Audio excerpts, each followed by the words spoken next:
एक प्रश्न साथ साथ में कि जहाँ पर देव आयु मनुष्य आयु के बारे में बताया जाता है, ये पुण्य प्रकृतियाँ हैं, साथ साथ में देव गति और मनुष्य गति, इनके लिए भी पुण्य प्रकृतियाँ कहा जाता है। लेकिन जब तिर्यंच आयु की बात आती है तो तिर्यंच आयु को पुण्य प्रकृति कहा जाता है, लेकिन तिर्यंच गति को पाप प्रकृति कहा जाता है। क्यों किया जाता है, ऐसा क्यों कहा जाता है? ये सिद्धांतिक बात है, लोग आयु और गति में अंतर नहीं समझ पाते। कई बार जो है कहने में कह देते हैं कि उसकी आयु बंध गई थी, उसकी गति बंध गई थी, लेकिन दोनों अलग हैं। गति जो है वो नाम कर्म की प्रकृति है और गति हमेशा बंधती रहती है, लेकिन आयु कभी कभी बंधती है और एक बार बंधने के बाद में फिर उसमें परिवर्तन नहीं होता। तो गति नियामक नहीं होती, आयु नियामक होती। जो आयु बंध गई फिर उसमें जीव को जाना पड़ता है। और जब उस जगह जाते हैं, जैसे अभी अपन लोगों का मनुष्य गति का उदय चल रहा है, अपनी सत्ता में सारी गतियां पड़ी होंगी, लेकिन इस समय में वो मनुष्य गति के रूप में उदय में आएंगे, परिवर्तन होकर के स्तवक संक्रमण के माध्यम से एक समय पहले परिवर्तित होकर के वो उदय में आती रहती। तो मनुष्य आयु और मनुष्य गति, तो तिर्यंच आयु और तिर्यंच गति में तिर्यंच आयु तो पुण्य प्रकृति है, लेकिन तिर्यंच गति पाप प्रकृति है। क्यों है? क्योंकि तिर्यंच गति में कोई जाना नहीं चाहता, लेकिन एक बार वहां पर पहुंच जाते हैं तो फिर कोई मरना नहीं चाहता। तो वहां पर वो मेंढक मरना चाहता था कि मैं मर जाऊं, जल्दी से देव बन जाऊंगा, इतना वहां पर नहीं सोच रहा था। वो तो सोच रहा था कि हम भगवान की भक्ति करने जा रहे हैं। और तिर्यंचों में आपने एक बार पहले भी कहा था हमने, तिर्यंचों में तो थोड़ा सा उनको आहट होता है कि हमारी जान पर कोई हमला हो रहा है, वो भागते हैं अपने आप को बचाने के।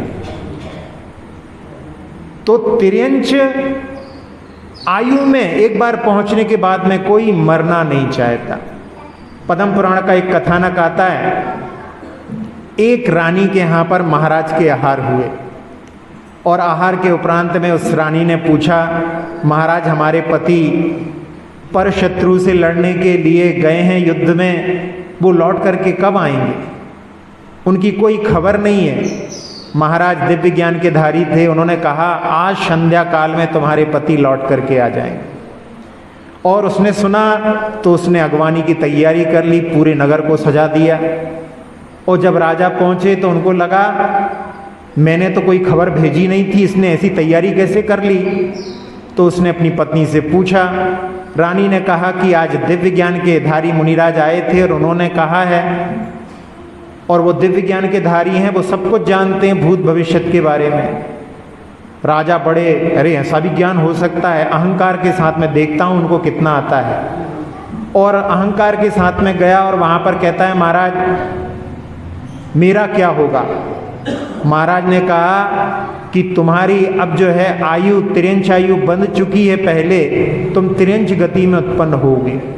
और ये भी बता दें तुम्हारे लिए कि 7 दिन के बाद में तुम्हारा मरण होने वाला है और मर करके तुम नाली में कीड़े के रूप में उत्पन्न होगे। वो सोचता है इतना सब कुछ हो गया है, मैं कीड़ा बन भी जाऊंगा तो मैं उस पर्याय में रहूंगा नहीं, जल्दी से उस पर्याय से भी निकलना चाहूंगा।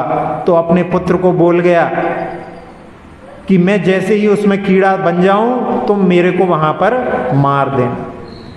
और जब वो मर करके जैसा कहा था वैसा ही घटित होता है। और उसका पुत्र जब मारने के लिए जाता है तो वो कीड़ा नाली में घुस जाता है, मरने के लिए तैयार नहीं होता। तो उसमें जाना नहीं चाहता था, लेकिन आयु बंध गई थी, तो वो वहाँ पर गया, लेकिन मरना चाहता था, लेकिन वहाँ पर जाने के बाद में बचना चाहता है। तो तिर्यंच आयु जो होती है वो पुण्य प्रकृति होती है। चलो अभी आप इससे ऐसा लगता है कि वो देव बना है, इसलिए अपन उसको वहाँ पर पुण्य का उदय समझ रहे हैं। उस राजगृह नगरी में 3 लोगों ने नरक आयु का बंधन किया है। राजा श्रेणिक ने पूछा कि कौन कौन से और 2 लोग हैं, क्योंकि राजा श्रेणिक ने भी यशोधर महाराज के गले में सर्प डाल करके नरक आयु का बंधन किया था। और 2 लोग कौन हैं? तो उस समय गौतम गणधर स्वामी ने बताया कि एक वेश्या है, उसने भी नरक आयु का बंध किया है, और एक काल सौकारिक नाम का कसाई है, उसने भी नरक आयु का बंध किया है। वो काल सौकारिक एक दिन में 500 जीवों का वध करता है।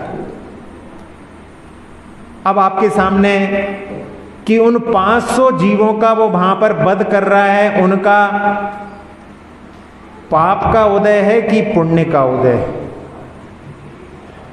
बोलिए। अब तो अपने को मानना पड़ेगा कि पाप का उदय है।